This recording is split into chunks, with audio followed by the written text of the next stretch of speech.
14th birthday, Harland and Wolff. That's where you worked in Belfast. My dad got me my start, then my brothers after me. You could hear the noise from where we lived, but nothing prepared you for the size of the place. They put me to work on 401. That's what we called her. We knew she'd be the largest passenger ship in the world, but we didn't call her Titanic then. I was there from the beginning. I watched the ship race play the keel blocks. They set big wooden blocks on the slipway to start with, then the keel at top of it, like a backbone, and the frames attached to that, like a skeleton. Workshops everywhere. It took weeks to find your way around. There'd be workshops for every trade you ever heard of. Painters, sailmakers, coppersmiths, boiler makers, cabinet makers. I even learned a bit about French polishing off them. Harland was a fine place to work, but dangerous. Every ship cost a life, and there'd be lots of injuries besides. I was in the engine works for a while. Very well equipped it was. That's where we built the triple expansion engines. 2 of them, each as high as a 3-story house. I worked in a frame bending shop.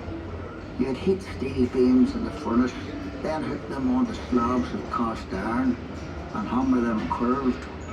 It was skilled work. You had to bend them more than you needed because the frame straightened out a little when it cooled. The shell plates that made up the hull weighed up to 4.5 tons. They were taller than the da. The plates were overlapped on the edges. Some were raised, one after another. We called it clincher. One of the foremen taught me years ago. That's how you built steel ships. I worked as a heater boy. You had to heat the rivets on a wee plate. You pump the bellows till the rivet was white hot. Then you get a hold of it with your tongs and throw it up to the catcher. And he put it in the hole in the plate and hold her up. There were 2 of us on the other side of the plate with a holder up. We had to hammer the rivet so it filled the hole before it turned dull red. The double bottom. That's a wee space we called the tanks, made up of steel plates. The rest of the rivet squad all had to fit into that gap.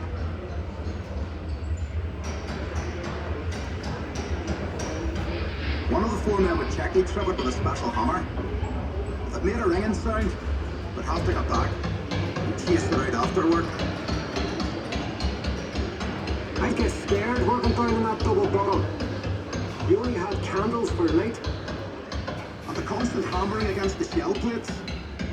You could hear it all over Belfast. Some of those boys ended up stone deaf, so they did. We were paid 31 bob a week. The heater boy in Catchford at 16 bob. But we all worked the same 54 hours.